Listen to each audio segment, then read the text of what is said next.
Ta-da. Hello to anybody still around. I'm Tom, your friendly neighborhood atheist. This is Tea with Tom, and I'm here with Tom Peeler, who I found on Christian. Hello to anybody still around. I'm Tom, your friendly neighborhood atheist. This is Tea with Tom. Yes, I've got too many computers. Yeah. Okay, I got.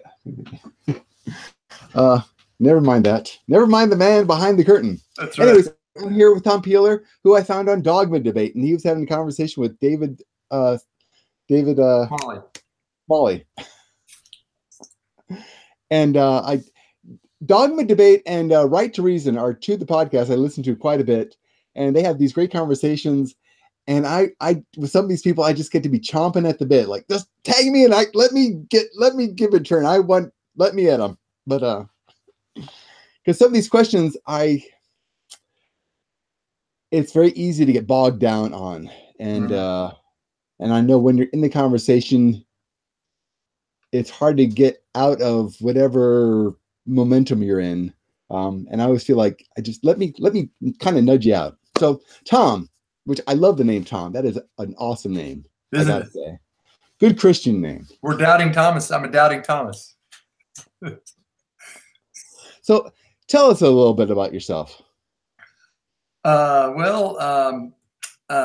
grew up in Illinois, downstate Illinois, Peoria. You're in Chicago, right? Yes, I am. And I got to ask you, I noticed that you're friends with, at least on Facebook, William Lane Craig, who also apparently is from Peoria, Illinois. He's Peoria. I was shocked. Yeah. You actually know him, or yeah, just yeah, on Facebook? I do. Yeah.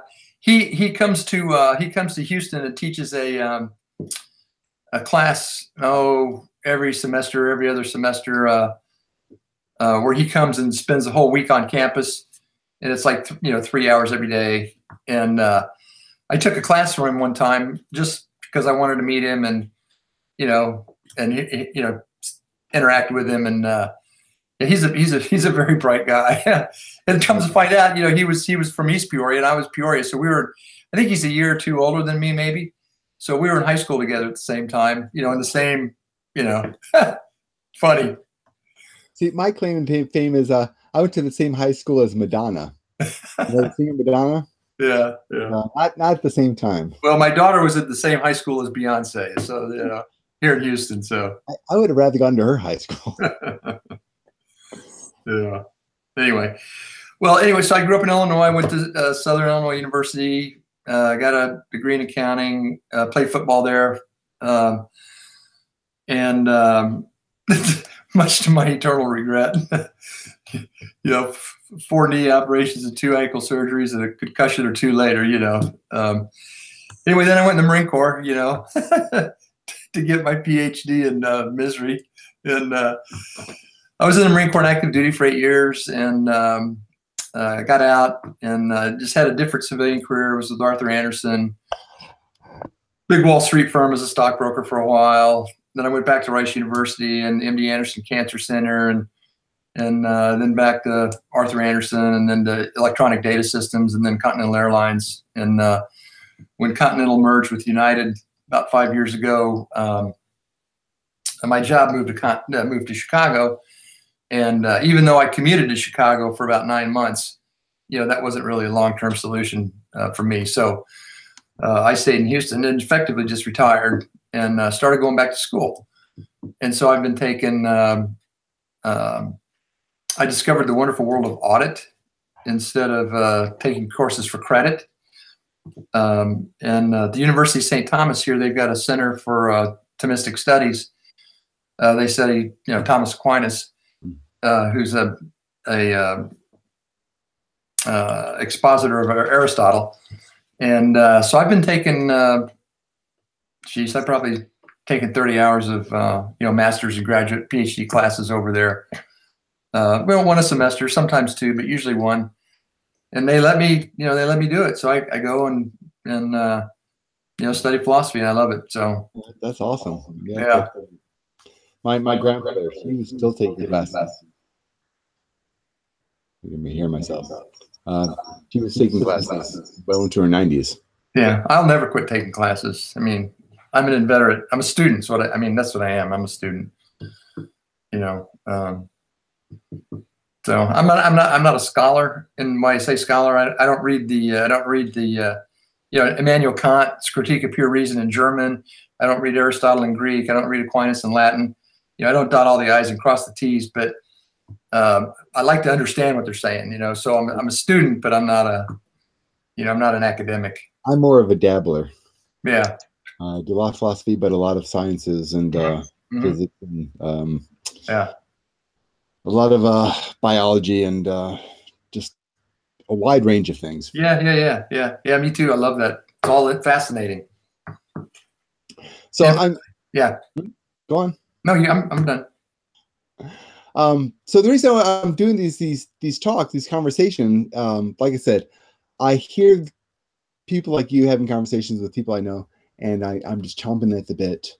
And I like the format of having a conversation as opposed to a debate. Sure. Because trying to decide who's right and who's wrong never gets anywhere. But you had said several things in your conversation with David that were just really making me going, just really, Okay. I wanted to jump in. All right. Well, good. Now's your chance. I was listening to a little bit of it again this evening, just to, now I lost my note. Let's see if I can find it. Oh, there it is. Just a few of the things. And I'm jokingly say this is, you asked me what we wanted to talk about. I said nothing. Conversation about nothing. And I've done a video about nothing. Right. Because I actually find nothing very fascinating. I had a conversation with Lawrence Krauss about nothing. Yeah. Which is, to me, funny. Just the whole concept that nothing is so far beyond what we can understand. What we think is nothing is just a tremendous amount. They figure 95% of the universe, we don't know what it is. Dark matter, dark energy. Dark matter, dark energy, right. So this idea that I constantly hear is like, well, if we didn't come from God, where did we come from? And it's this idea that it's either God or it's something else. And I always take the position, it's like, okay, well, let's say God is a choice, and then there's 350 quadrillion other choices, and God is one. Just because you know something doesn't mean it's like this universe. I always get the argument, this universe came into being, and there was nothing before this universe, which we don't know. But the argument is there's nothing came before this universe, so God created the universe. And well, that's a very unsophisticated form of the argument. Okay. Well, and I get it constantly, and I wouldn't make that argument.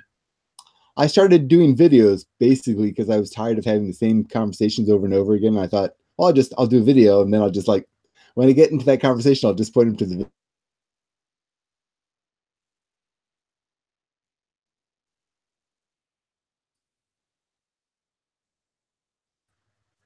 What happened?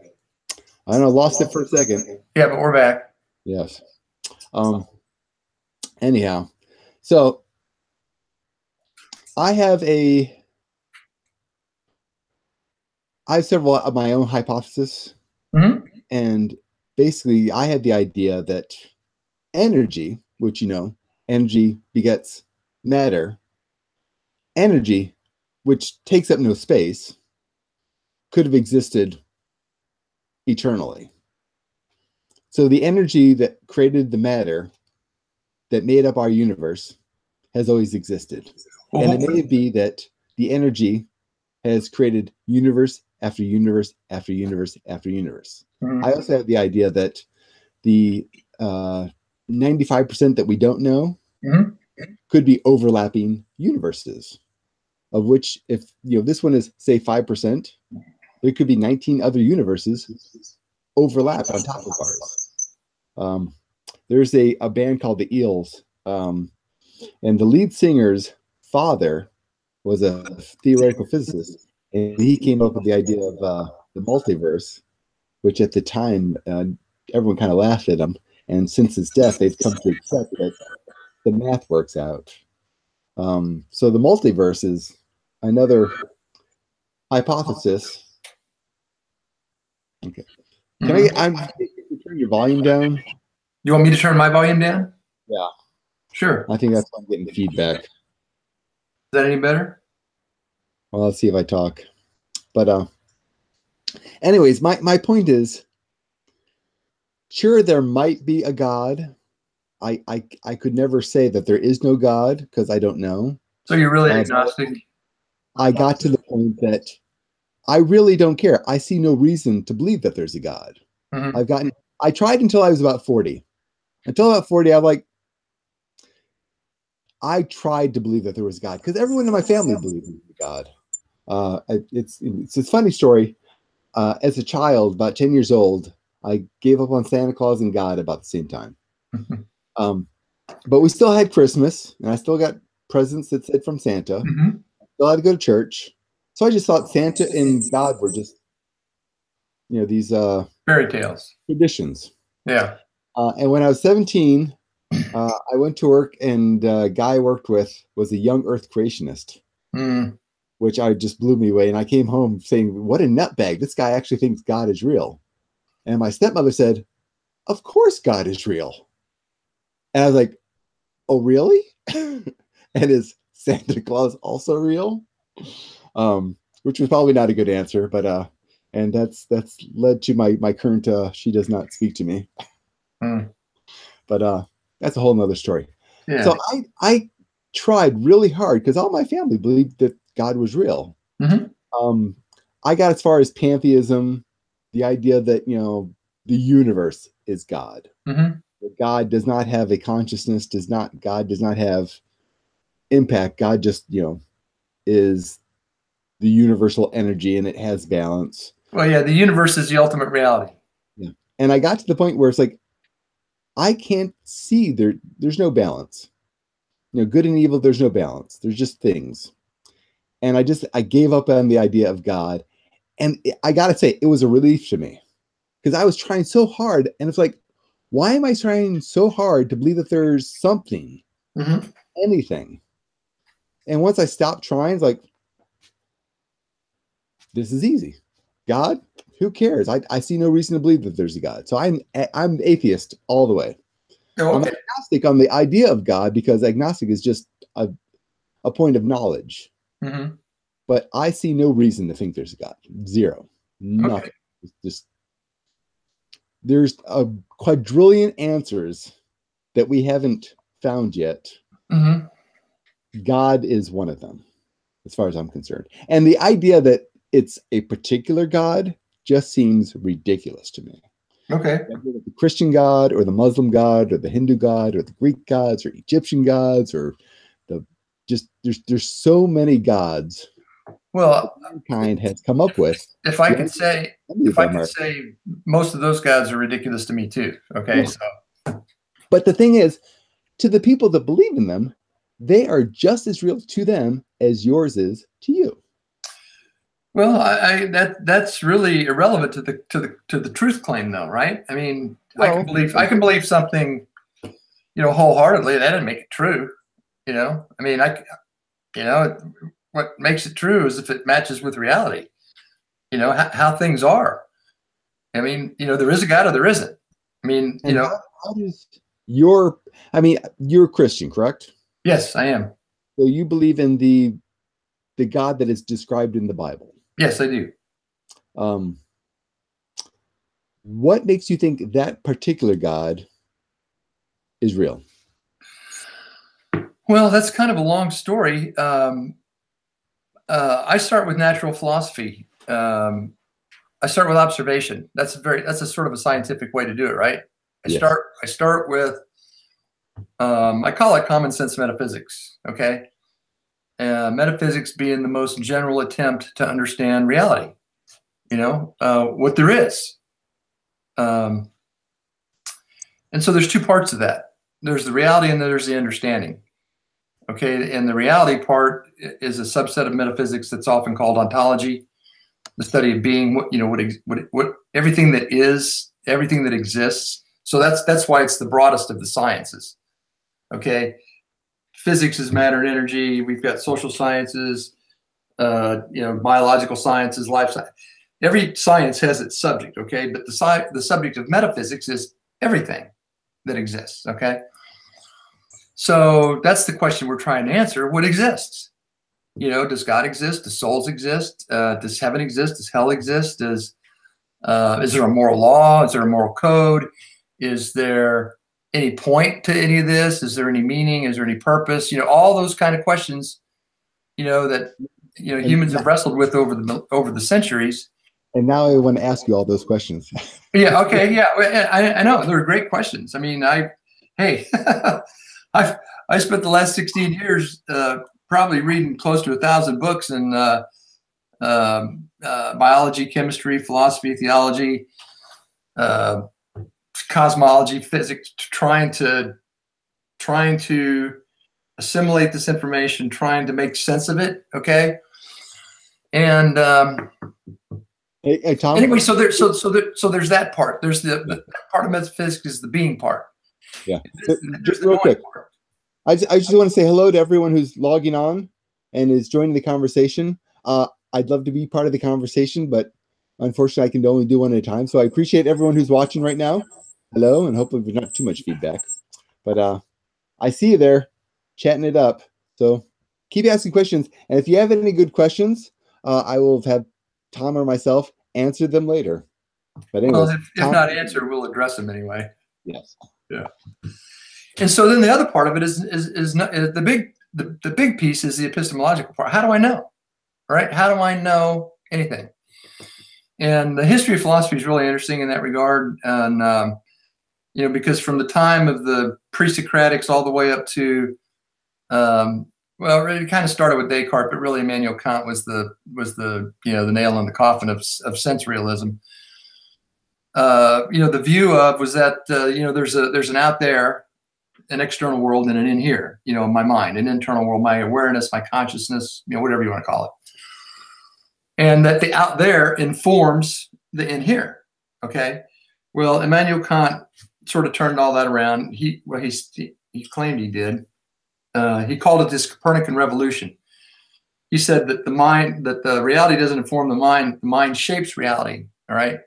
And so therefore we can never really know what's out there in reality. All we can know is what's in our minds. Okay. Well, as soon as you make that move, and I don't know if we want to go down all that path, but then you've just given up reality. Okay, you've just given up any knowledge of anything other than what's in your head. All right. And here's let me add this, because I always get the whole brain in a vat thing. Yeah. And this is how I explain reality. Reality is mine. This is my reality. This is reality as I perceive it. Sure. This is the only reality that I know. Mm-hmm. If there's a different reality, then I don't know what that reality is. So the conversation that I'm having with you is inside my reality. So if you exist, because I don't know that you exist. Well, certainly you do. My imagination. So certainly you do. This is my reality. So my reality is the only reality that I know. Well, so what other reality could you know? Yeah. So I've created everything in my reality. So in my reality, if I say there's no God, then there's no God. Well, come on, man. You can do better than that. I mean, seriously? No, really. No, I am. All the time. God has a plan and God created you. It's like, really? Did God kill 6 million Jews just so I could be here? Because no. That's a straw man argument, Tom. Well, not really. No, it is. I mean, because here's the thing. I've had several debates with philosophers, and there's a popular guy down here in Houston, Jeff Berg. He's a sort of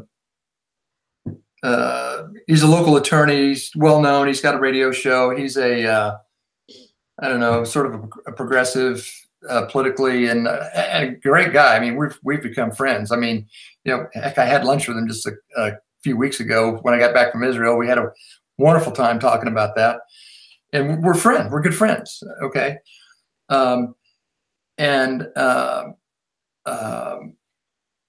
mean, I think he's a great guy, and I think he thinks I'm a good guy. You know, okay guy. But it's always been interesting to me how people of goodwill, okay, smart people of goodwill, can look at the same set of data, look at the same facts, and come to completely different conclusions, okay? And so in my studies of philosophy, which have included logic, a lot of logic, I came to you know, sort of sort it out of my own mind that the problem is that if you start in different positions, you end up in different positions. Okay. And so what I want to do is go back to the very basic, most basic foundational fundamental things that we all know and that we can all agree on. Okay. And then if we start there, if we all start there, okay, because if you're starting at point A and I'm starting at point B, and then we get our facts right and we reason validly, well, we're going to end up in different places necessarily. We can't agree, all right, because we start in different places, all right. It's like this: if you get your bank statement at the end of the month or whenever you get it, you go down and you do all the debits and the credits and you add them all up and you've got $500 more in your bank account than you did at the beginning of the month.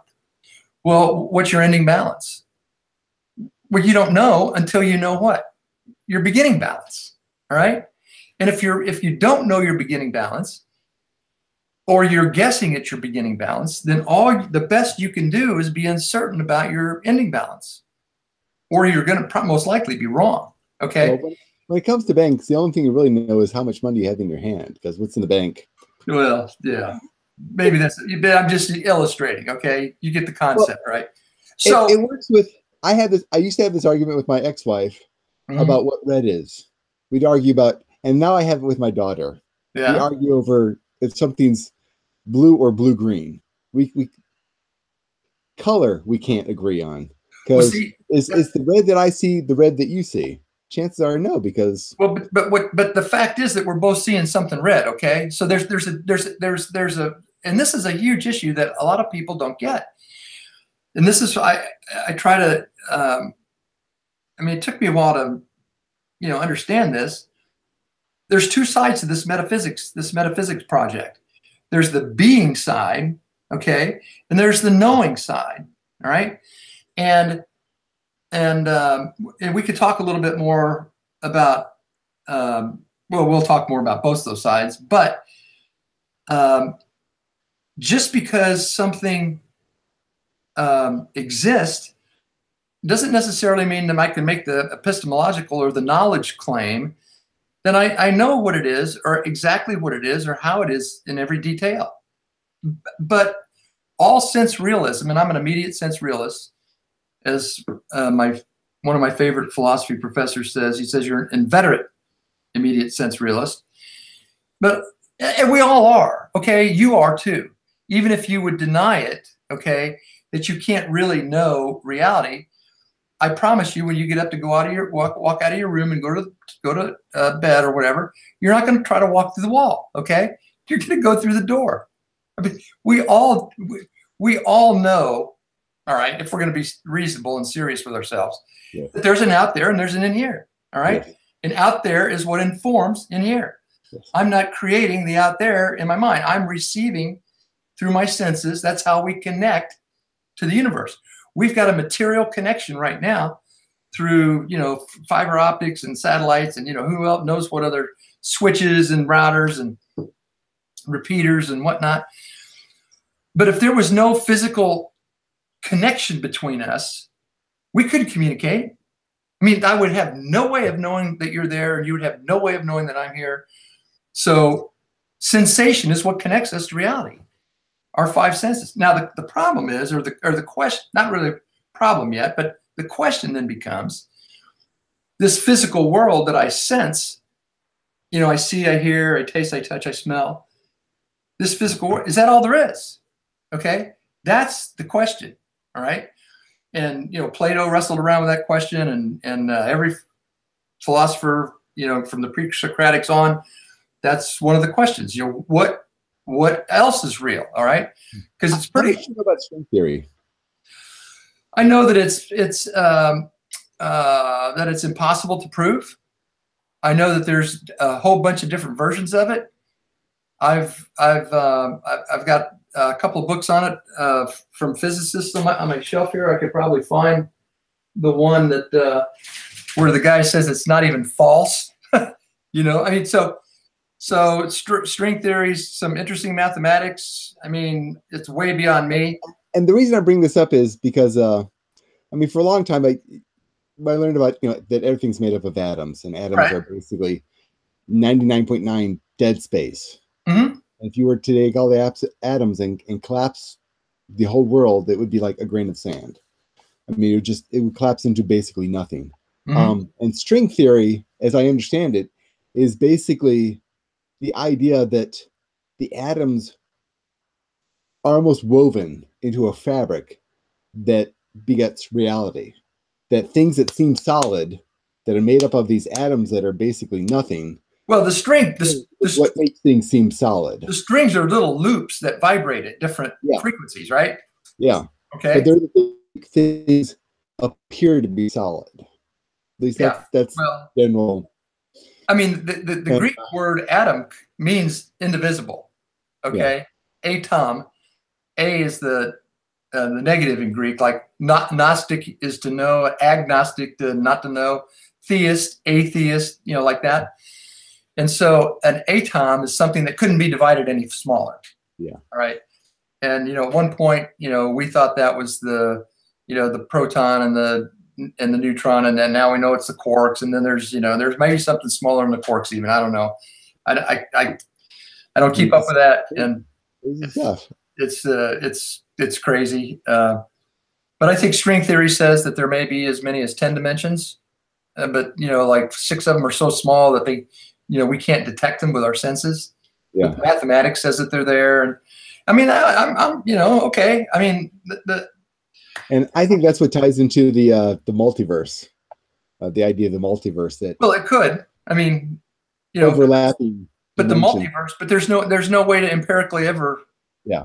Prove that. I mean, so that forever. I mean, you talk about a God of the gaps argument. Okay. Yeah. You've got the ultimate God of the gaps argument there, because that can never be proven. Well, look at the Higgs boson. I mean, how long were they looking for that? I mean, I was talking to Lawrence Krauss, you know, at a conference, and this was right after the Higgs boson was discovered, and he was like, totally, he did not believe in the Higgs boson. He thought that was just a total pipe dream. They're never going to find it. It doesn't exist. And then they found it. He's like, yeah, I was wrong. Mm-hmm. Yeah. Yeah. We're continually finding things. Well, sure. That we didn't even know to be looking for. Mm-hmm. So it's. See, I think that's a clue too. Okay. I think if the clue to what? Well, on an atheist worldview, I would think at some point we would go, no, nothing to see here, folks. Move along. I mean, you know, what's the big deal? You know. Well, to me, the atheist viewpoint is basically, you know when you know. It's like things that I don't know. I don't know. I don't pretend to know something like there's a God. Well, I tried for a long time to know that there was God. I tried to fit God into my worldview. I tried to fit the idea of a God that tied everything together, and I just couldn't do it. And I gave up, and I felt much better for it. Well, I mean, now I got to the point where I learned what's found out, and what I love about science, because science is a tool. That's all it is. It's a tool for finding things out. Mm-hmm. The idea that they find something out, and then they find out something new that contradicts what they knew before, and they change. Okay. Now people say, "Oh, it's a failure of science." No, that's the success of science. Well, yeah. Science, unlike religion, learns from its mistakes and adapts to information that comes in. Well, religion says, that's no, God laid this down. that's another straw man. That's another straw man argument. I mean, not really. Yeah, it is, because I wouldn't. I've learned things about Christianity, about the Bible, the things that I used to think were wrong and were right. I mean, it's taught. Huh? I mean, Westboro Baptist Church is the only true Christian because they're the only ones that are going by the Bible, by the book. Oh no, they're not. They're not. They're. I don't even see how they could be possibly called Christians. They're despicable. Okay. They are. Yeah. But they are following the book. They're following. No, they're not. They might think they are. Okay. But they're not. Trust me. Of course, the Mormons also think they're going by the book. And I can. The who? The Mormons. Yeah, I know. Think they're going by the book, but they wrote their own. Different book. See, which is another whole issue, okay? Because once you get to theism, which I think you can get to theism just from observation, okay? And that's the argument that I tried to make, that I tried to get David to understand. Here, listen to this. All right. We know the laws of physics. Mm-hmm. So we go and we wipe out the memories of every human being on the planet. Just completely wipe them up, clean slate. Yeah. We will develop the same laws of physics because those are things that they're laws. I mean, they exist and we will find them. It takes us a while to find them, but we found them. Okay. Theology, on the other hand, has changed nonstop since the very original idea that there was something in the sky doing something. What are the chances that Christianity would reemerge if the whole of humanity memory was wiped out? What are the chances of any religion that has ever existed reemerging? Well, the chances that Christianity would reemerge are 100%. Huh? I mean, it's 100%. Really? Oh, yeah. I mean, so do you think if we ever find life on another planet, they will be practicing Christianity? No. Why would they? Christianity is true. What's Christianity have to say about life on other planets? But if there's one God and Christianity is the religion of that one God, if there's life on sentient life on another planet, then you would think that they would be practicing the same religion. If that's, I mean, that's so out there. I mean, how could you possibly? I mean, how can you even make an argument out of that? Okay, because do you think Christians are the only ones that the real God, talks to? Do you think every other religion has just completely got it 100% wrong? No, not 100% wrong. All religions have probably some elements of truth in them. When they talk about being good to other people and being kind and gentle and loving and forgiving and all those kinds of things, those are all common. You think you need a God for that? Pardon me? You really think you need a God for that? Well, absolutely. Of course you do. You think other animals are not kind and generous and loving? You think so? Yes. You ever watch Wild Kingdom, or you ever watch Animal Planet or Nat Geo Wild? I've seen thousands of animals that show, most animals that you see on Animal Kingdom are just trying to survive. They're living in a very harsh environment. I understand. As humans did. Yeah. Humans live in a very harsh environment, and we killed each other en masse. Sure. In fact, I think animals probably have to be trained to kill. Humans come by it naturally. No, all animals come naturally to killing because they kill to survive. Now you take an animal and you put it into an environment where it's being fed and housed and taken care of. That's what I'm talking about. Show every amount of empathy and love and kindness. That's what I'm talking about. They have to be taught to kill. Animals have to be taught to kill. No, they don't have to be taught to kill. Sure, lions aren't. Nobody's teaching lions to kill. Yeah, the lion. You watch the shows, absolutely. Mothers, they teach the babies how to hunt. They teach the babies. They're teaching them how to find food. Well, they're not killing to kill. They're finding food. I know that, but they have to kill the giraffe to eat the giraffe, right? I mean, would you grant me that? But the idea is they're not hunting to kill things because they want to kill things. Only humans kill things just for the sake of killing things. That's what I'm saying. That's not even true. There's plenty of animals that kill. I mean, look at cats. Cats kill things to give you a present. Yeah, whatever. They're psychotic. Yeah. here's the thing, okay? If you, let's back up a minute, okay? Because what I want to do now is, you're making these claims right now, okay? So I want to ask you why you make this claim. Why do you think that it's good to be one way and not good to be another way? I mean, presumably there's some evolutionary explanation for that. I mean, do you hold to some sort of neo-Darwinian evolutionary theory? Life leans towards low energy. We want to use the least amount of energy as possible. And that's true not even with life, that's true with everything. Everything wants to reach a point of basically zero energy. That's what we're all gearing towards. And life in struggle is very energy intensive. And to be constantly fighting, to be constantly searching for food, to be constantly hunting, to be constantly on edge is very energy intensive. And to work towards a lower energy intensive environment, we basically need to get along. So to have a low stress level is a lower energy level. So we strive towards that. And we have been moving towards that basically since the earliest of early man. What's your evidence for that? I mean, I watch the shows, the YouTube videos, look at mankind in the last 100 years. Yeah. How much less violent humans have become in the last 100 years is astounding. Yeah, you must have read what's his name? Steven Pinker? Yeah, Pinker's new book, right? I did. That's one of many books. Yeah, but it's very evident.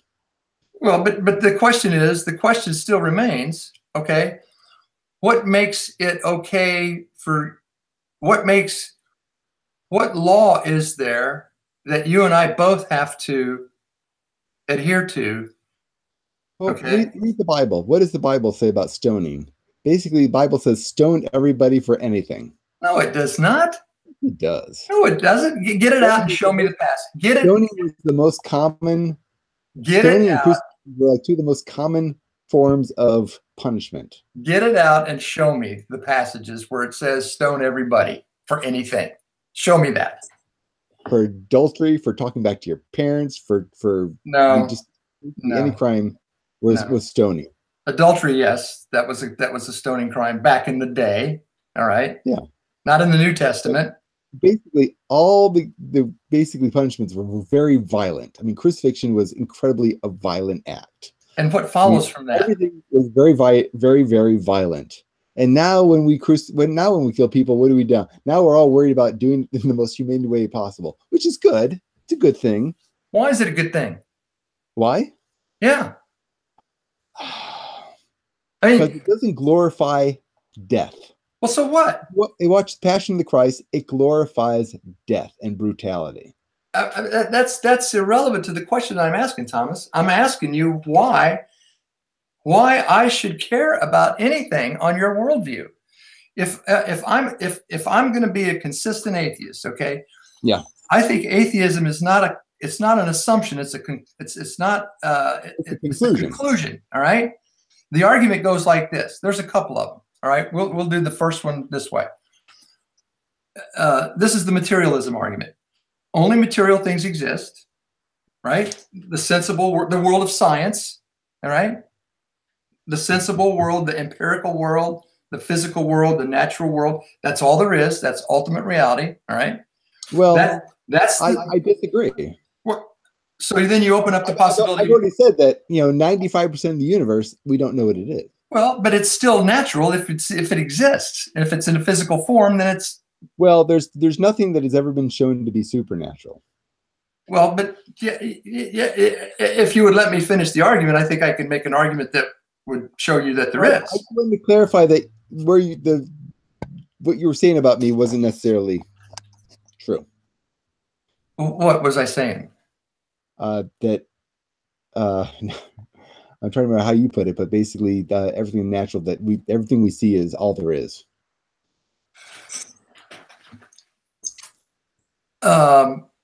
the material world is all there is. Okay, the world of it's all that we. The world of fermions and leptons and force particles and mass particles. That's all there is. Well, no, that's all that we experience. Right. Okay. There's 95% of things that we don't experience. Which also makes it very curious to me how then science can have such dogmatic theological conclusions. What do you mean by science? When they don't even understand. Science doesn't say anything. Science is a tool that's used to find things out. It doesn't say anything. People use science to make assessments and make theories and hypotheses. Well, but science itself doesn't say anything. Science is a way to understand the material world. All right. Yes. And it's been very successful at that. It's very good at that. And I love science. You know, science is awesome. Technology is amazing. I mean, you look at what we know now versus what was known 100 years ago. It's just their minds would be blown. Oh yeah. Hey, give it another 15 years. You know, it's going to be even crazier. Going to be wireless electricity. It's going to be blockchain technology all over the place. It's going to be incredible. I'm never going to get my kid out. Maybe we'll flatten out governments and get rid of governments. Fat chance. But I'm a libertarian, so I can hope. Let's work on just the politicians and the lawyers. Don't even get me started. No, but here's the thing. Here's the point that I'm trying to make, that I've been trying to make. All right. Yeah. So just bear with me here. Because maybe you heard this argument that if you listen to David and I, but maybe some of your listeners out there have not. And so what I'm trying to do is two things. I'm trying to start from a point where we all can agree. All right. And I think there are three for sure things that we can all agree on. And so I like to start with that. And and we all agree on them because every single human, as far as I know, that's lived long enough to be self-conscious, all right, is knows these things, and that is number one, that things exist, right? You'd agree with that? Yes. Things exist. Okay. Number two, things change. All right. Number three, there's an out there and there's an in here. In other words, I'm aware. Okay. So if we start there, and there's one more thing, and that is that only things can act. Okay. Only beings have causal power. All right. So in other words, if my computer screen wasn't here, it couldn't assist me to see you. Okay, I can't, if I went outside and my car had been stolen, I couldn't drive it because it's gone, okay? So only things that exist can do things, all right? And I'm talking about nothing now. I'm not talking about a quantum foam or, multiverse or, and the problem with the multiverse, is where do they come from? Okay? It's hypothetical. Yeah, exactly. So, but this is not hypothetical, that things are, and that something has to be before it can be used or it can have causal power. I can't strike a non-existent. I need a match to light the fire. All right.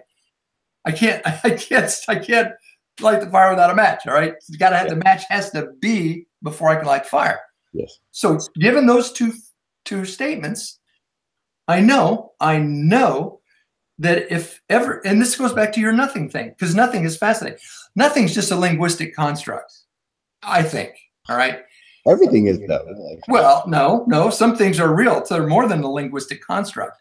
But nothing, because when you talk about nothing, you're actually making it something, all right, to talk about it. All right. But it isn't really anything. It's nothing.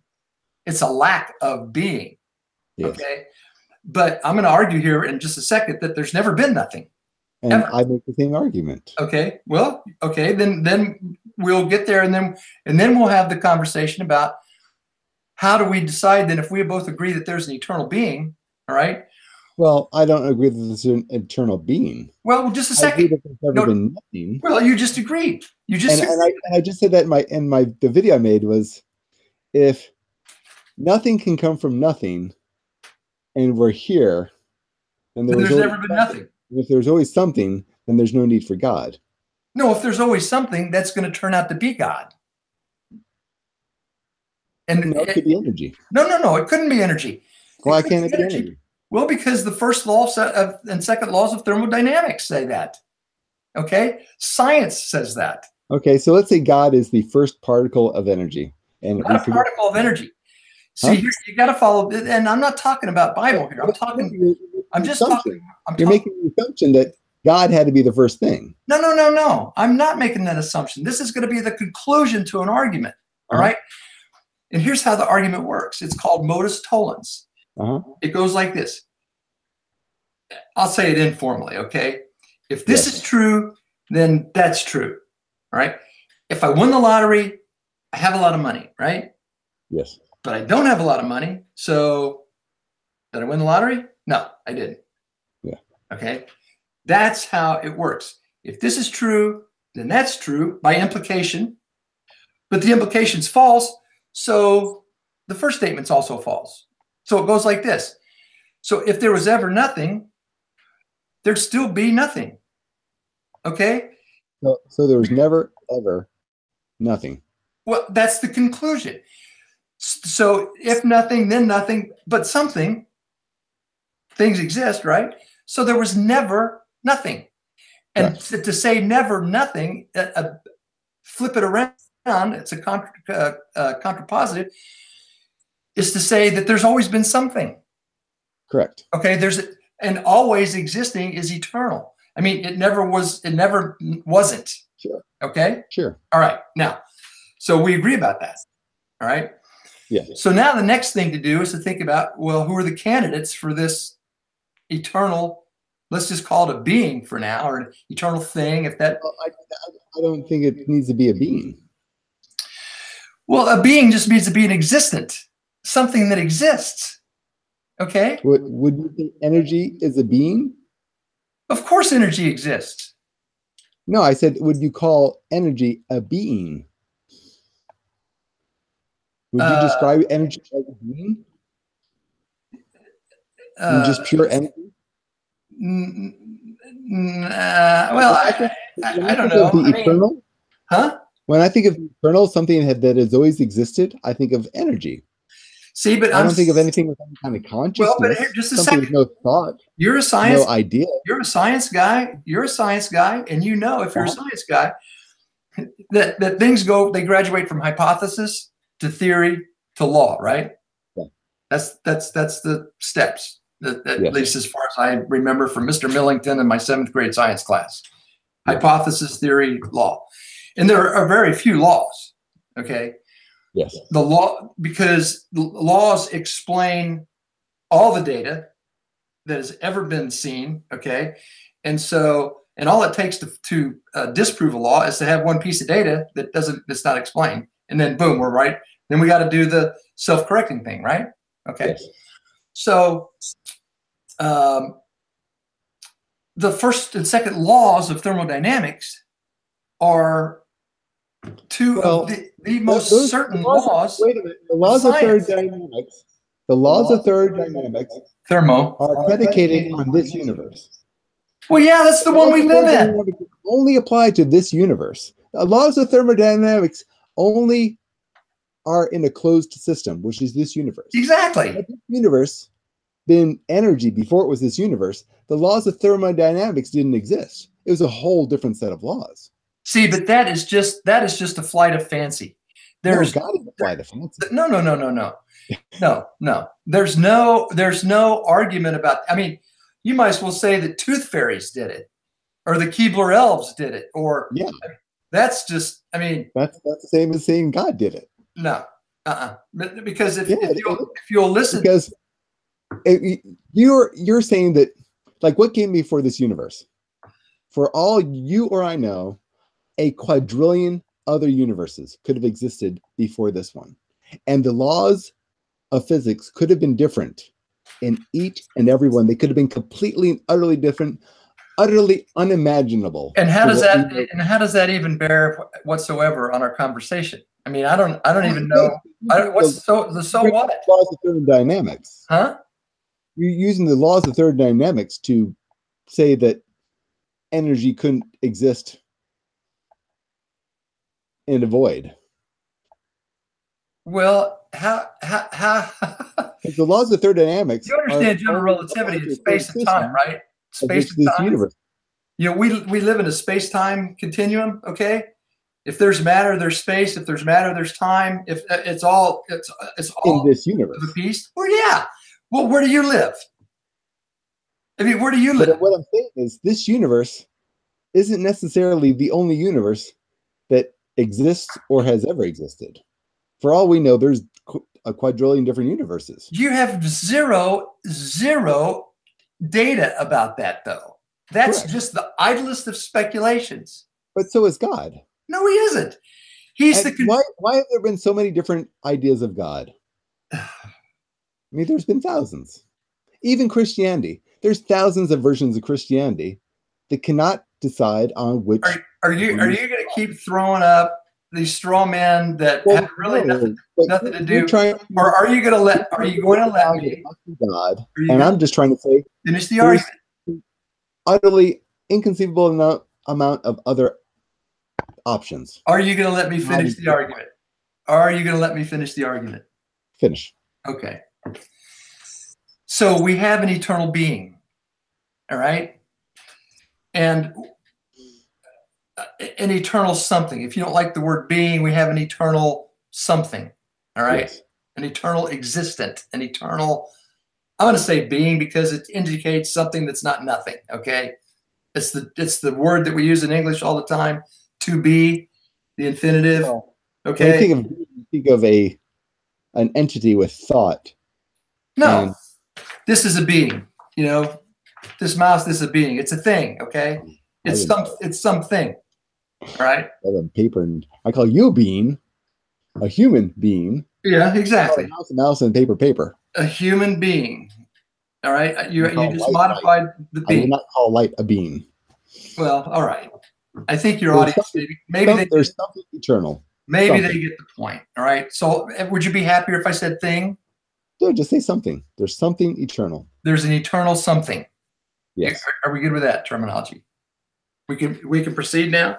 Yes. Okay. So there's an eternal something. So what is it? So now the question becomes, what does it mean to be eternal? Okay. Now, are you eternal? No. Am I eternal? No. No. Is the universe eternal? No. Okay. So right now you've just agreed that there's an eternal something. Yes. And a universe. Yes. All right. Now, so what is the nature of this eternal something? Now, I'm not going to the Bible, all right, to explain this. This is purely what I call common sense metaphysics, okay? Because it's based upon observation. It's based upon how the data, the evidences that we see. So if something always exists, here, well, let's start it in the universe, okay? Let's do the argument this way.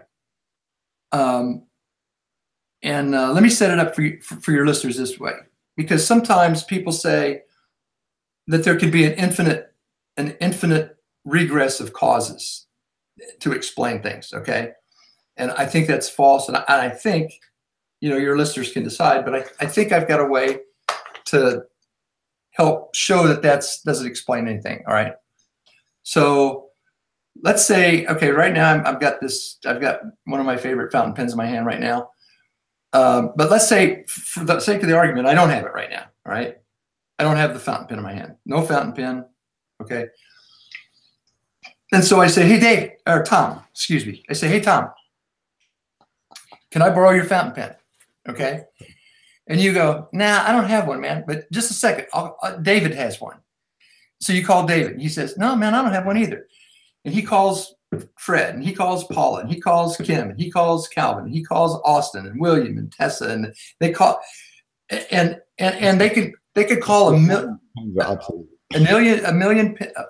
Hey, the decline of Western civilization began with the invention of the ballpoint pen, man. So So if I have 1,000,000 people without a fountain pen or an infinite number of people without a fountain pen, if nobody has a fountain pen, is anybody going to be able to give it to me? If no one has one, can I have one? It means they do not exist. It means that I don't have a fountain pen. Which makes me think, would you want a fountain pen if they don't exist? Wait a second. Come on, play fair. All right. I'm making a serious point here. All right. Yeah. But now I have the fountain pen. Okay. So let's repeat the same thought experiment. All right. I go and I ask you for the fountain pen, and we go back down the exact same chain. All right. To somebody. But now I have a fountain pen. Okay. So what does that tell you? That tells you that regress terminated with someone who had a fountain pen to pass forward. Okay. Mm-hmm. So there is no such thing as an infinite regress to explain something that exists today. And a being is the same way. We both agreed that we're not eternal. All right. I was not always here. The universe is like 14 billion years old, give or take a second or two. And I'm 65. Okay. So I'm not eternal. You're not eternal. Okay. We get that. So I came from my mom and dad. They came from their mom and dad, blah, blah, blah. So we have this regress going again. All right. This regress of being. All right. So in order for me to be, all right, there has to be, that regress has to terminate with a being that didn't get its being from someone else, that has being to give. Okay. And I got a huge flaw for you. What's that? Yeah. What's the flaw? The flaw is you're wanting something that doesn't exist. You wanted a fountain pen. Nobody has a fountain pen because fountain pens don't exist, but you want one. So you've created the concept of the fountain pen. You're missing the point, dude. Well, no, you're missing really. The point. You see infinite regress. No. For something to exist, something had to exist. Well, yeah, that's what I'm saying. I mean, we're agreeing with that. But you are naming the thing that exists and saying, well, this is the thing that has always existed because I have it in my hand. No. That's not what I said at all. Well, if I gave that impression to your audience, I misspoke. I'm saying that I'm setting up two circumstances. That's a thought experiment, okay? Yeah. You remember Einstein was famous for that, you know, and his are a lot better. You're saying that something exists. No, I'm saying that an infinite regress does not explain anything. No. Okay? Doesn't explain anything. It cannot account for anything. Well, it's like with Stephen Hawking, that famous incident where he asked he's talking about whatever his lecture, and this sweet lady comes up to him afterward and says that she thought the universe sat on a big turtle. Yeah, turtles all the way down. Turtles all the way down. All right. Well, see, that doesn't explain anything. All right. Because there can't be an infinite number of physical things. Because if they're physical, given enough time, you can count them, right? Right. So the infinite is another thing. If you think nothing is whack, to think about infinity. All right. I mean, that's really, this something that we both agreed has always been there. All right. Well, I mean, that's just too much. I mean, how is it that something always is? Yeah, but you're plugging in the Christian God. No, I'm not. I'm not. Well, not at this point. I haven't said anything about the Bible. Well, but you're saying you're jumping to the conclusion. Okay, you're jumping to the conclusion. I'm trying to walk through an argument step by step by step. I mean, I'm not saying in the beginning God created the heavens and the earth. I haven't said that, have I? No, but no. You're leaning towards that. You're saying that there's an infinite being. Of course, I'm leaning towards God, and I think that everybody knows this. Whether they want to agree with it or admit it or not. My argument is, sure, but it could be anything else. No, it can't be. It cannot be, and this is why. All right, because anything that eternally existed has to have certain characteristics. All right. Like what? Well, number one, it has to necessarily exist. I mean, if it exists and it was never caused, if it was never caused to exist, but nonetheless it existed, then it must be its very nature to exist. Like energy. No, it's not energy's nature to exist. In fact, this universe is going to run out of energy. All the stars are eventually going to burn up. It's just going to be dead, cold, dead, nothing. All right. M equals E equals MC squared. That one. It's either matter or it's energy. Energy begets matter. Matter begets energy. It can. Yeah. Yeah. Absolutely. That's a characteristic of matter. So we have matter in this universe. Let me come at it from another way. This is maybe a little more practical way. All right. So it's not so abstract. Maybe that's my problem. Okay. I've been looking up characteristics of matter, because I'm interested in what can matter do. All right. And, and matter as we understand it, as we experience it, is described by the periodic table of elements, right? Okay. So I'm thinking about the characteristics of matter. Matter has mass. Okay. Matter either obeys or is described by the laws of physics. Okay. It doesn't matter for my purposes. All right. Always does the same stuff. I pick up a pen, I let go, it falls. All right. Gravity, I let go, it doesn't just, fly up to the ceiling and do whatever. All right. I use that argument against free will. Pardon me? I use that argument in my argument for free will or against free will. Oh, but we have free will. A pen. Yeah. No, we have free will. I could prove that to you too later on. So matter has mass. It's convertible to energy, back and forth, E equals MC squared, laws of physics. Exists in 3 states: solid, liquid, gas. It can conduct electricity. It can, has tensile strength, and it can do any number of things. Okay. But if you go on the internet and Google this, properties of matter, characteristics of matter, you will never, ever, ever, ever, ever, ever, and I'm being serious about this, you will never see as a characteristic of matter that it can create itself. Okay. That's not a scientific characteristic of matter. Because it's either matter or energy. No, I'm talking matter or energy. Neither matter nor energy can create itself. How do you know? Google energy. Google characteristics. Energy is what that's our people human knowledge. No. There's things that 50 years ago people would have said were impossible. I'm talking about explaining every observation that every human being has ever had, that's ever lived. Okay. Yeah. That matter and energy do not create themselves. The laws of thermodynamics say that. Because it's a closed system. Yes, exactly. All right. Which is the one we live in. And it's the only one that we can know about. And so that's the one I'm living in. And that's the one I want to know about. Yes. The rest of that stuff is just the idlest of speculation as far as I'm concerned. Yeah. I mean, that's just, mental, whatever. And just to be clear, I put God in that list of idle speculations. Well, because I think if you thought about it maybe a little harder. I thought about it for 40 years. Well, I've thought about it for 65. Well, not 65. I've thought about it for 60 years. Only the last 15 seriously, though. Okay.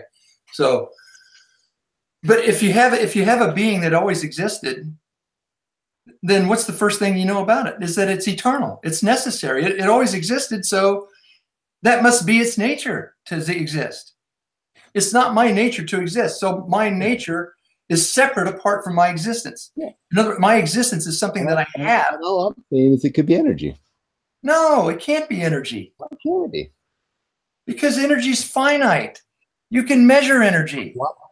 Why is it finite? In this universe. What? But we don't know what came before this universe.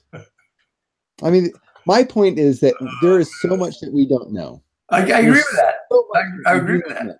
I agree with that. And to say God is just basically substituting I don't know with God. No, I'm not. I've never said that. No, I'm not saying that you do. Well, but let me finish. That's the argument. No, it's not the argument. Therefore, God. It's not the argument. The argument is we have an eternal being, that we both agreed to that, right? In an we agreed to an eternal something. An eternal something, okay? Eternal something, all right? Without thought, without intention, without plan, without... We don't know that. We don't know that. How do you know that? Well, how do you know that? I can't see anything that points towards it. Well, you haven't. You can't? No. Well, you're thinking? Where did that come from? This universe. The laws of this universe. What laws? The laws that... the laws that apply to this universe. The laws of physics? Yeah, because here's what I hear all the time, that it's a finely tuned universe. And we wouldn't exist if it weren't finely tuned. But here's the point. If any one thing were different, this universe would not exist. A different universe would exist. And the laws that I can't think of the word. The laws that worked in that universe would be different. And there could be sentient life, just like there is in this one, that were formed by the laws of that universe. Just because this universe exists does not mean this is the only possible universe. Who said it only means that this is the only universe that we know about. I'm saying this is the actual universe that we live in and that we know about and that I'm trying to understand. Yes. I mean, and so why would I didn't say that. No, but I mean, but I did say that.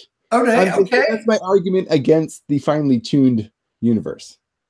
That's not an argument against the finely tuned universe. It doesn't follow. This universe isn't finely tuned for us. We exist because of the universe that exists. This universe, if the laws of physics been different, then different things would exist in it. But they don't. This one does. Yes, because of course they don't, because that doesn't exist. This one does. So we exist because of this universe. This universe wasn't designed for us. Well, how do you know that? It evolved to exist in it. How do you know that? That it wasn't designed for us? That's how things work. That's how things work? That's your explanation for that? That's how evolution works. Things exist because the environment that they exist in form things to exist in that environment. Why? Just because of the laws of physics. If the laws of physics were different, something else would exist. Something else does exist. Okay. We're thinking right now. Yes. All right. Are we not? Does thought follow the laws of physics, or does thought follow the laws of logic? Well, depends on who you talk to. Oh, I don't think so. That's a fair question. Logic is the laws of logic. See, because this is the inside and the outside thing. Logic are not laws. They are basically wonky things that everyone uses differently. No, they're not. They're absolutely not. They're the rules. They're the rules for thinking. Are you kidding me? They're the rules for thinking. You know, and if I said something that was really irrational or illogical or didn't make an argument for it, you wouldn't buy it for a second. Have you dealt with somebody who has mental illness? Of course.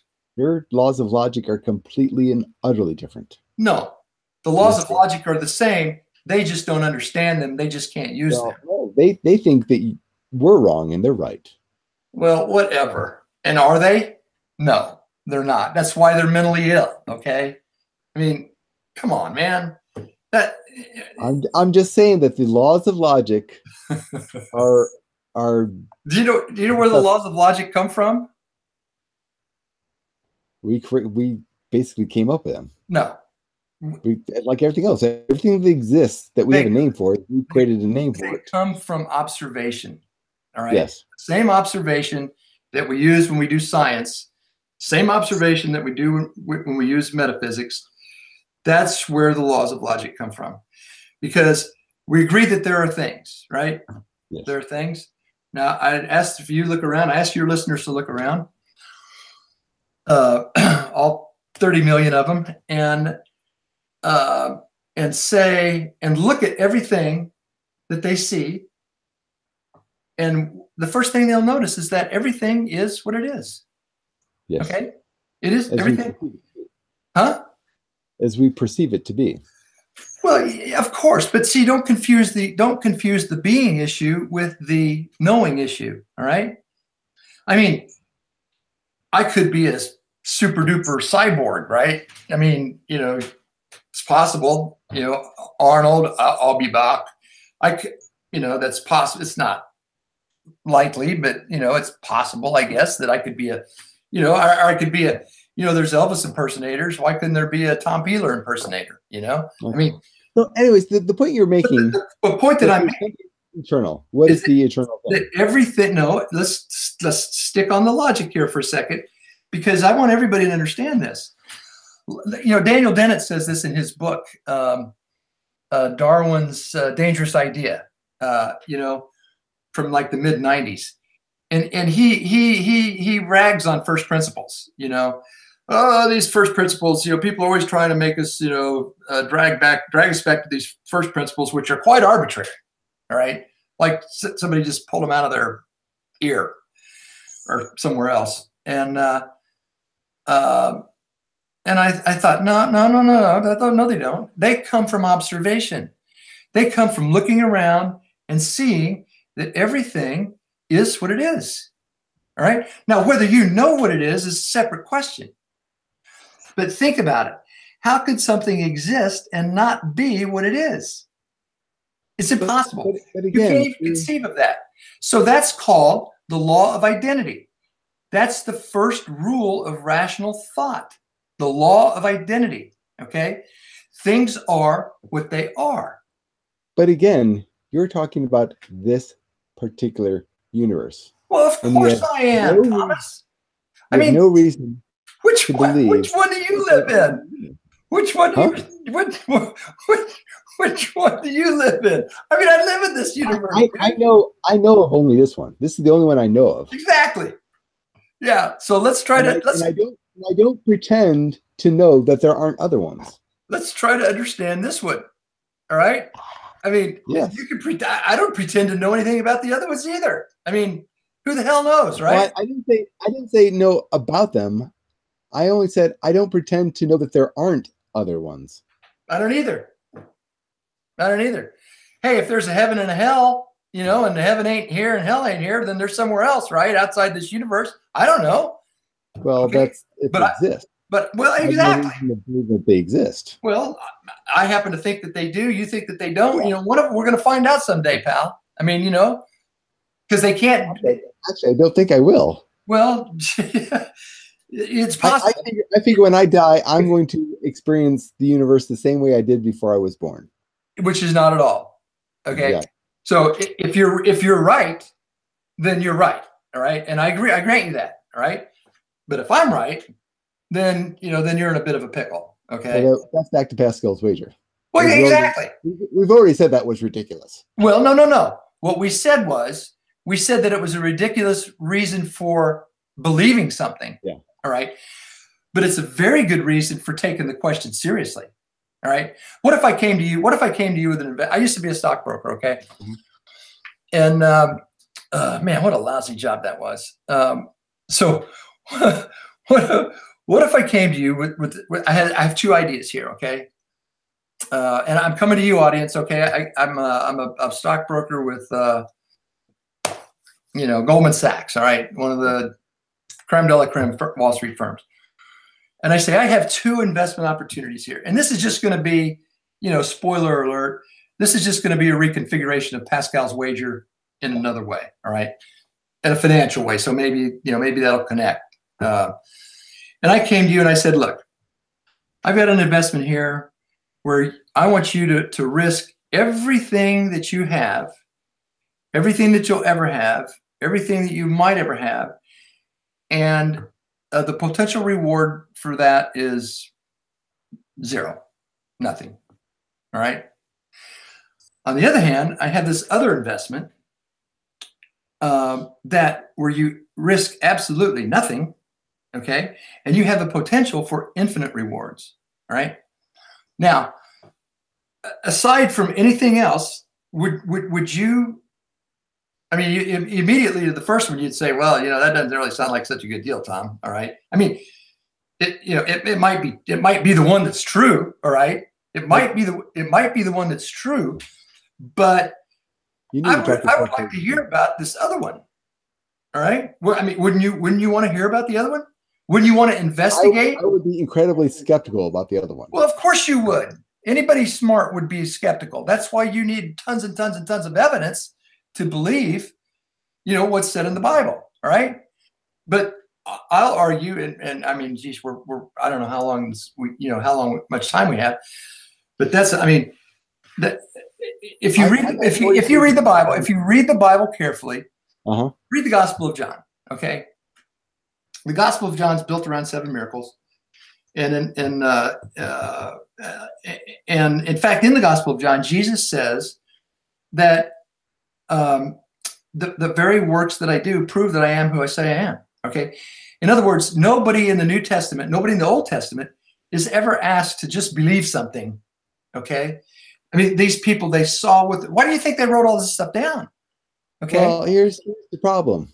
I cannot see the Bible as anything more than a storybook. Well, then you haven't done any much homework on the Bible. I've read it, and it just sounds like a storybook. No.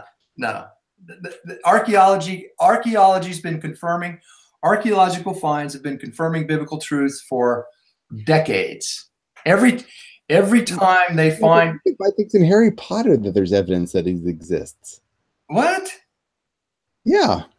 If you've read the Harry Potter books, there's things in there like, oh, see, look, London exists, therefore the book's true. No, I didn't say that.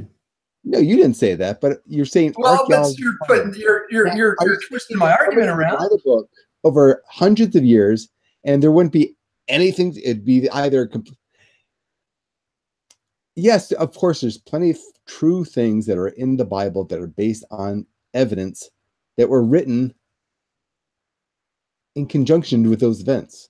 I mean, yes. There's nothing compelling in the Bible that makes me believe the Bible as a whole. And let's face it, the Bible either is completely and utterly 100% true, or it isn't. Would you agree?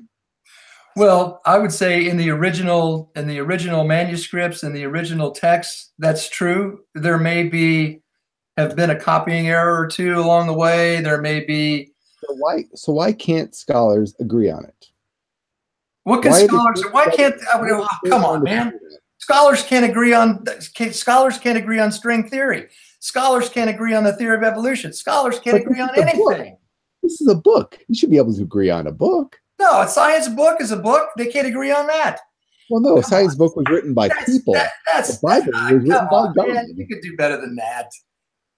The Bible's an argument. Word of God. That's an argument that because we can't agree on something that it's not true or it doesn't exist. No, I'm just saying that it's not the word of God.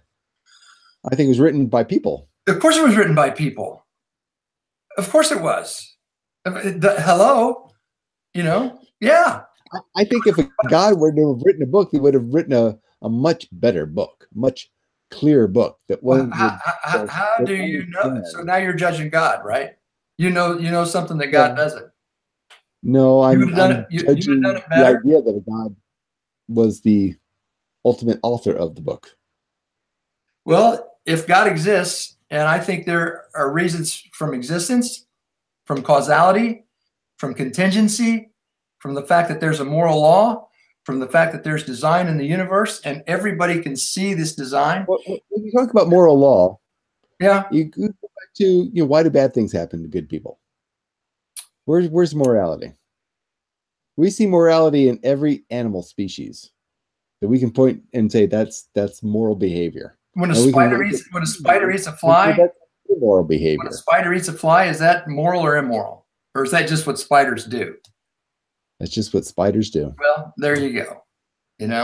It's like when somebody cuts the throat of a cow to eat it. When somebody comes to my front door and I open the door and I am rude to them and say, get out of here, I'm busy, I don't have time to talk to you. Or I could say, hey, how are you doing? What a lovely day, blah, blah, blah, blah, blah, right? I mean, which one works out better for you? Which one has a better outcome for you? Well, maybe the saying to get the hell off my lawn if it's a salesman of some kind. I mean, you know. But I mean, but the point is, if you reflect on those two things. No, you reflect. Which in the end would make you a happier person? Which of those two things? Well, why be happy? What's the point of being happy? Don't you like being happy? Why would I? Of course I like being happy. Well, then that seems to be a very good reason for doing something that makes you happy. But you have to explain why there's a good and an evil in the first place. All right. I don't believe there is good and evil. Well, you don't. Constructs. We talked about the Holocaust before we got on the air. You thought that was pretty evil, I think. Well, did you not? I think that was psychotic. You don't think it was evil? I don't think it was generated by evil forces. Adolf Hitler and the Nazis were evil. Something that defies explanation. That's something that's just so horrific we can't explain it. Of course we could explain it. I could explain it in a second. It's rebellion against the standard of God. Yeah. Well, it's rebellion against the righteousness of God. That's what evil is. It's a corruption of good. Evil is not something in and of itself. It's a corruption of good. That's what evil is. It's a privation. It's a lack. It's like rust is to iron. You can't have rust without iron, right? You got to have iron to have rust or steel or whatever, all right? I'm not a metallurgist. So you have to have metal to have rust. If you don't have metal, you can't have rust. You have to have good to have evil. If there's no good, then there's no evil, because evil is a corruption of good. That's what it is. It's not something in and of itself. No, because what's here? What spider and fly? Spider and the fly. You look at that scenario. Mm-hmm. In that scenario, is this fly getting killed? This what? Is that good for the fly? What difference does it make? What's good? Is that good for the fly? Who cares? Well, you said it's either good or it's evil. No. I didn't say that. I said evil. I said. No, I'm just. I bear with. Is it good? Is it good for the fly? Evil is a corruption of good. And you're using good good equivocally. Okay. Answer the question. No. If I said, hey Tom, have you stopped beating your wife yet? Answer the question. No. It's a compound question. It's not good for the fly. Is it good for the spider? Have you quit beating your wife yet? See what I'm saying? That's not a yes or no question. Right? I'm trying to point out that what is good is perception. Hitler initially made the argument that what he was doing was good for Germany. And that's why people went along with it. He wasn't going evil against God. And was it something that he was convincing people that it was good for Germany, and that's why they went along with it? It's a lot more complicated than that. I used to teach that. People following Trump. People follow Trump because they think it's good for America. How do we get here from good and evil? Well, no, you said perception. You said that there's no such thing as good and evil. Did you say that or not? Or am I putting words in your mouth? There's no such thing as good and evil as a cosmic force. There are things that we call good and the things that we call evil, but they're perception. Why do we call them good? Why do we call them evil? Good for one thing is evil for another. Oh, so then it's okay for the Nazis if they want to kill 6 million Jews, then they can do that, right? Because they thought it was good for the country. So you're saying that for the Nazis it was okay? They thought they were doing a good thing for the country. Well, if they did think they were doing a good thing, then why'd they try to hide all the evidence? And why'd they try to? It was bad. Well, okay, so you're missing the point, dude. No, I'm not missing the point. No, the point is, if both of us have to have the same idea, all right. In other words, if you get to decide what's good for you and evil for you, and I get to decide what's good for me and evil for me, and everybody else on the planet gets to decide what's good for them and evil for them, all right, then they can behave any way they want as long as it's good for them, all right, then that's no morality at all. Because when you come to the door, I might as well just hey, ask you in and then knock you out and take your wallet. I mean, that's good for me. You know, go bury you in the backyard. Who knows? Well, Who cares? except for the chances are you getting away with that are not very good, so it's not a good idea. Oh, well, so it's not really wrong for me to do that. The only thing that makes it wrong in your worldview is that I might get caught. Is that it? Is that what you're saying? Well, no, I think people don't do things like that because people used to do things like that. And they realized that in the end, it wasn't good for them. There's criminals that do stuff like that all the time. The Nazis temporarily believed that what they were doing was good for Germany. And they came to realize that it was not good. So they changed their opinion and they changed their behavior. Well, but you see, you've just made... If I came over there and you killed me and tried to bury, then you would try to hide it. That's what you'd be doing. You just made the distinction. You just proved my point. That there is good and evil. No, and that we all know the difference. Is it? Because what's good in a moment is evil in the next moment. It's okay for that Nazi soldier to take that baby away from his mother, toss it up in the air, and catch it on his bayonet, and then shoot it off. That's psychotic behavior. Is that evil or is that? That's psychotic. Is that evil? That's mental illness. Is it evil? That's not evil. That's mental illness. These guys aren't mentally ill. I think you need to be pretty mentally ill to do what a lot of the Nazis did. I mean, look at that. Oh yes. No. My father exists. My father exists because his family ran into a Nazi who realized that what was going on was wrong, and he basically let them go. How did he? They had to drive them, but how did he? See, this goes against your point, because that Nazi did something that was not in his own best interest. It wasn't good for him to let them go, because he could have been caught and he could have been executed. Okay, so same is true for people who hid Anne Frank. It wasn't in their best interest to hide them. But I thought that how you just described good was that something is in someone's best interest. Okay. And what we're coming to here, what everybody knows this, and you know it too.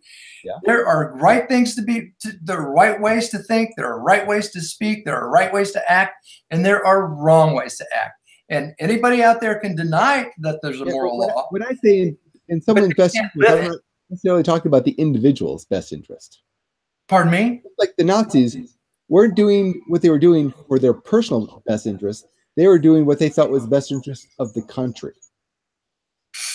You think Hitler didn't put his own best interest in front? I mean, in front of the country?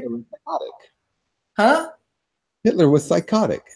Well, he was a psychopath. Maybe at the end, yeah. I mean, I think at the very beginning, he was a pretty bent guy. I'm not a psychiatrist, so I couldn't say if he was a sociopath. He was probably a sociopath, not a psychotic. You know how he came to power? You know, pardon me. He had all of his competition murdered. I know that. Yeah, yeah. I'm very familiar with the story. And but what I'm trying to get across to you is that that's actually evil. That's not just his perception. That's not just him thinking it's good for him. That's not just him thinking, well, huh? He thought that was good for him. Put him in power. And okay, but it was still evil. It was mental illness. You think everybody? Evil, as my description said, evil is something that's so horrific that it almost defies explanation. Well, but it doesn't defy explanation because people have free will. Almost defies explanation. Okay. You can explain everything. You mentioned earlier. It's just so horrific. You're like, I can't believe it. I mean, you believe it because it happened, but you just like, it's so bad that you just can't accept that something like Dahmer and Gacy and any other number of Manson. Yeah. They were not evil people. They were mentally ill people. So you're saying that everybody that commits a crime is mentally ill?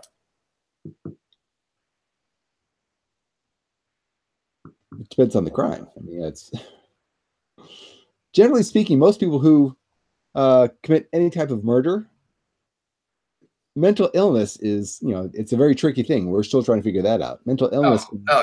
So we're still trying to figure that out thing. I mean, people commit crimes of passion, right? Some murders premeditated, some of it's planned out, some of it's plotted, some of it's done for money, some of it's done for hire. Forces. It's done for any number of reasons. Well, what about all these Christians who kill their children because they are trying to save them from basically becoming sinners? Figure, I'll kill them now and they'll go straight to heaven. Who are all these Christians that are doing this? Tell me who they are. Huh? There's a bunch of them. Hell, it was very common in the 1800s. In fact, in the 1800s, it was not very uncommon for a woman to, because you couldn't commit suicide, to kill her children and then do something so horrific that she would get killed because it was a sin to commit suicide. She would do basically a capital punishment, like kill her kids. What? What? In the 1800s, it was what follows from that? Huh? I mean, what follows from that? I mean, the grass in my front. Church told them that committing suicide was a sin, and if you commit suicide, you will go to hell. They don't want to go to hell, so what do? They kill a child because they know they will be killed through capital punishment. Therefore, they will not be killing themselves. Somebody else will be killing them. Oh, so killing somebody else is okay then, but killing yourself isn't. I mean, what? No, that's just ludicrous, man. It is ludicrous, but people thought that way. Well, so what? What's that got to do with the price of apples? Because there's no evil. People are just psychotic. People do crazy things. I mean, you could say that all you want, all right? But you know damn good and well that there's a right way to behave and a wrong way to behave, all right? And if you think that somebody doesn't know, you know, that a psychotic doesn't. Stoning somebody to death is evil? Pardon me? You think stoning someone to death is evil? It's all situational. It depends. How could stoning somebody to be death be situational? How could it be anything other than evil? What if somebody being stoned to death? That is a horrific way to kill somebody. What if it was Adolf Hitler? Evil. What if and it was yet Adolf Hitler? The Bible tells people to stone people to death. Yeah, that's so lame.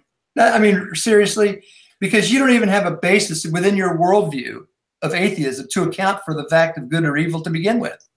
Okay, that's why we need to go back to the beginning with assumptions. All right, and the beginning assumption for. You think it would be evil to send your daughter out to an angry mob to be raped? Of course, it's evil. Well, it's in the Bible. Well, so what? It's descriptive. It's descriptive. It's not prescriptive. It doesn't say to do that. Oh, come on, man. That's ridiculous. Is it evil to turn somebody into a pillar of salt? Is it evil to wipe out all of life on Earth except for a boatful? I mean, what is evil? Evil. I mean, how far do you have to go? Evil's a corruption of good. All right.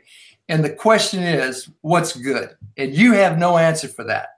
You have zero answer for what's good, because in your universe, there's no God, there's no free will, there's no moral law, there's no purpose, there's no point. When you die, you're dirt. So what difference does it make? Okay, that's what you're selling. And well, you might be right. Okay? I mean, I have a very good life. My life is dedicated to. Well, I try to dedicate to making other people happy, to taking care of my daughter. Why? Making her safe and secure and happy. Why? I mean, my life is full of meaning. I mean, free will. I mean, my feelings of free will is free will. You have no free will until like the last split second, the last split decision that you have to make. But there are so many things that happen to you that basically steer you into a decision that you make decisions based on millions of other tiny events. That's how you come to every decision. But you just said that you make decisions. Did you not? Yes. I just said that free will only exists at the point of that last final decision. But it exists. Lead you into that decision. Matter can't choose. Matter can't choose. No. No, we're talking about going back to characteristics but of matter. Matter has no consciousness. I know. Exactly. But we do. Matter can't be aware of itself. Well, we are made up of matter. I know that. So there's something else. Skin has no consciousness. There's something else. Sure. Well, exactly, but there's something else, and you know that. I can see by the look on your face that you know that there's something else besides the matter. But yet, when the electrical activity ceases in your brain, you cease to have consciousness. Therefore, you stop existing. That's not true. Your body still exists. That's not true at all. How is it not true? Well, they do medical procedures all the time where they stop your heart. They stop where they ice you down. If they're going to fix an aneurysm in your brain, they ice you down. Your EEG goes flat. Your EKG goes flat for like 20 minutes. Anybody would walk into the room and look at that and go, those are special examples. Those are special situations. So I'm talking about actual death. I'm talking about actual when the chemical activity in your brain ceases to occur and you are dead. When you go in, you still have the chemical activity going on in your brain. It's still doing stuff. Flat lines. That's when people have hallucinations where they think they're floating above their body and all this other stuff. Flat line, no heartbeat, no brain wave, flat line. That's not anything. And then I'm talking actual death. I'm not talking about. Flatline, stopping your heart is a common occurrence, and they bring people back. I'm talking about when the actual chemical activity in your brain ceases to react. And then what? Actual death. Yeah. So then what? Consciousness is over with, and you cease to exist. But how do you know that? How do you know that? Well, there's no evidence showing otherwise. There is. Jesus Christ resurrected. He came back from the dead. Yeah, he's a zombie. No, he's not as a zombie. He's talked to people. He saw all of his disciples who were running away and hiding, because they thought they were next, number one. Storybook. That's not storybook. Storybook. There's more textual evidence for the existence of Jesus Christ than there. No, that's just not true. That is just not true. It's very true. That's absurd. If 1,000 people tell the same story, does that make it true? If 1 billion people say the same story, does that make it true? No, of course. If 7 billion people said the exact same story, does that make it true? No. Well, there you go. But what do you mean, there you go? The Bible wasn't written by 7 billion people. There's no evidence that Jesus came back from the dead. Are you kidding me? You're seriously saying that? Yes, I'm seriously saying that. Well, that's just ludicrous. Even atheist historians, skeptic agnostics like Bart Ehrman will tell you that Jesus was a real person. Yeah. That he was crucified on the cross. Okay. That his disciples believed that they saw the risen Christ. And I've met Bart Ehrman, and I don't necessarily agree with him. But, just because he says so, I should also believe it because he thinks so? No, I'm just saying. I know a dozen scholars who don't believe that. No, you don't. Because no serious historian doubts the existence of Jesus Christ. People used to insist Moses existed, and now it's becoming almost overwhelming. They agree that Moses did not exist. No. You need to catch up, man. You tell me one respected historian that says that Jesus Christ did not exist. One. And Richard Carrier is not a respected historian. Okay. Apologies to Richard, wherever you are and whoever you are. Well, look, man, this has been a lot of fun. We never really got anywhere. You remind me so much of my cousin. I have this conversation with him all the time. Well, yeah. Just finally for your listeners, think about it. Think about what makes the most sense of something, okay? That makes the sense of all of the evidence, all of the data that we have. But there's nothing that points to a God. Well, okay. All right. Especially not a God that has a plan. There's definitely does not seem to be any plan in. And how would you know that? How would you know that if you weren't God? There's no evidence of any plan. That's what I'm saying. How would you even know what evidence looked like? Have you ever had fortuitous circumstances that happen in your life? All the time. All right. Well, maybe that's part of the plan, and you just don't see it. Well, then the plan is for me to be an atheist. Well, whatever. I mean, you know, everybody gets to make their choices. I mean, how else would you explain why I'm an atheist? If that isn't part of the plan? Because I think I mean, I can't really judge you. How could I judge you? All right. You know, you know, everybody's got free will. You know, we all make our choices. I mentioned earlier the first young Earth creationist I met, and he was trying to tell me how dinosaur bones were placed there by the devil to convince people that the Earth was old in order to fool them so that they wouldn't believe in God. Yeah. I mean, how do you know that the Bible wasn't there to test how gullible you are? Really? How do you know that, you know, Islam isn't the one true religion and that the devil wrote the Bible just to throw you off? I know that for any number of reasons, which go way beyond the scope of this conversation tonight. But if your listeners will think about it, I'm going to sum it up for you here in a couple minutes because I got to get up in the morning. Oh, yeah, me too. But we agree that there's a universe and that there's something outside of the universe that's eternal, right? Yeah. And your listeners, they could think about that, and they could think about what it means to be eternal. It means to be uncaused. It means to be immaterial. It means to be necessary. It means to be infinite. It means to be outside. It means those things. And then if you just philosophically, all right.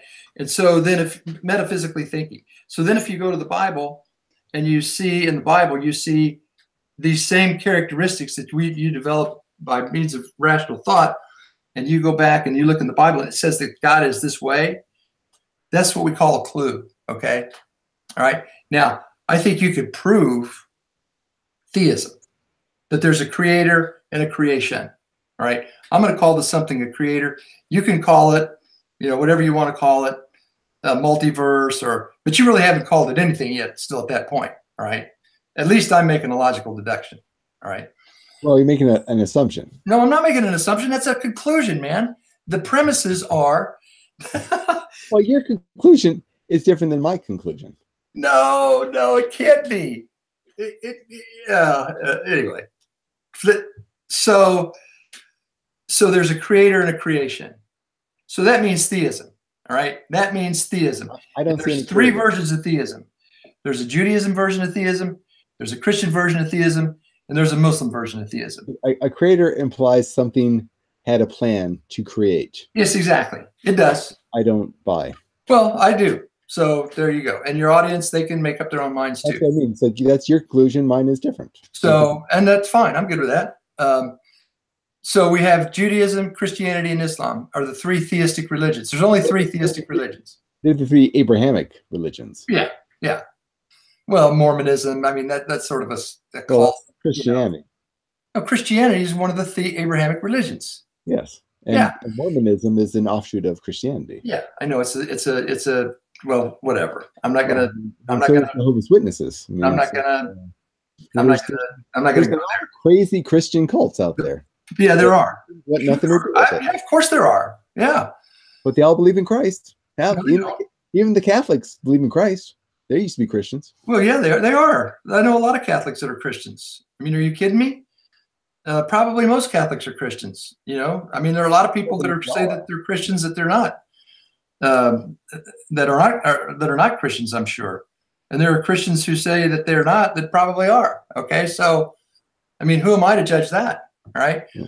But the point that I'm making for your audience is that the difference between the three theistic religions is what they think of Jesus Christ. The Jews think he was a fake. All right.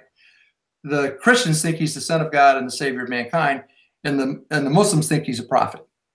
All right. Now, because of the law of identity and the law of non-contradiction, which comes from the law of identity, if something is what it is, then it can't be something else. All right. That's the same thing with truth claims. If something's true, it can't be true and false at the same time. All right. Right. I mean, yeah. Okay. Yeah. So So they all make contradictory claims about Jesus. The Muslims say he's a prophet. The Christians say he's the son of God. The Jews say he's a fake, all right, a fraud. So all of those can't be true. They can't be true. I mean, if he's a prophet, he can't be a fake.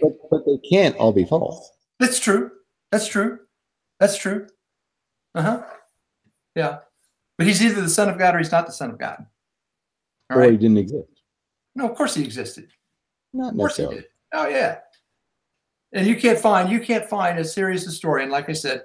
And I would be happy to come back on your show sometime and you read them out and you tell me and you cite, where they say that, all right? And you tell me that, and then I'll eat the crow, all right? But until then, I ain't eating the crow. Because Will Durant, who wrote History of the Western World, all right? Massive work. It's phenomenal. One of his volumes is called Caesar and Christ, all right? He's not a Christian, but I mean, everybody knows that Jesus. Let me, I should have clarified this earlier. When I say Jesus, I'm talking about Jesus of the Bible. Yeah. Yeah, me too. Biblical Jesus. Yeah. I'm not saying that there wasn't some guy that these stories aren't based off of. I'm saying the stories of some guy who walked on water and turned water into wine and repeated duplicating fish and bread and rose from the dead. Those are just stories. Well, you've got to explain, regardless if you think they're stories or not. I think an honest look. Somebody changing the laws of physics. An honest look at history, and that what Christianity just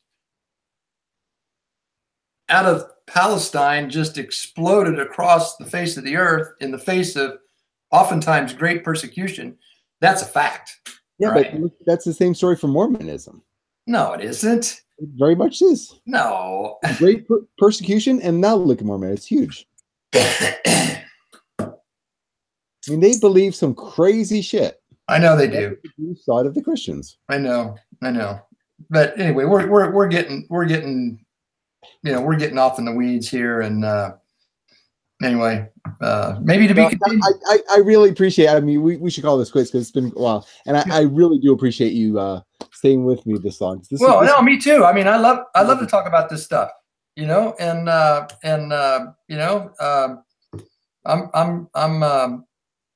sure that the Astros are going to kick the Cubs' ass in the World Series this year.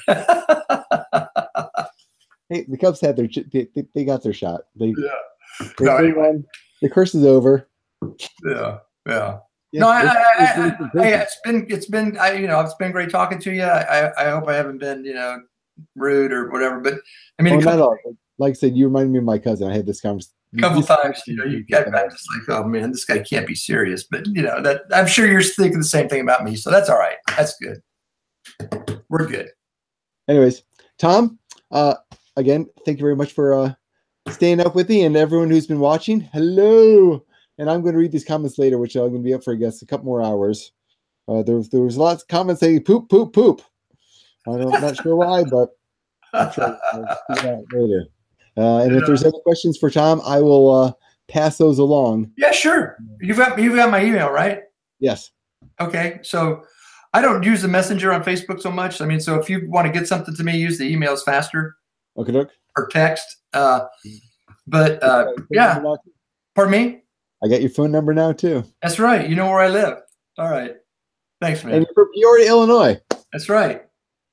Place I keep going back to. We'll play in Peoria. Peoria's a great little city. Except from November through April. Yeah. This year was until May. Yeah, right. I know. Isn't that a killer? Yes. Man. Anyway. Well, I've been Tom, your friendly neighborhood atheist. This is Tom Peeler, who's your friendly neighborhood Christian. That's right. Try to be friendly. Thanks, man. And this is Tea with Tom, and we'll catch you next time. Good night. All right. See ya. Are we off?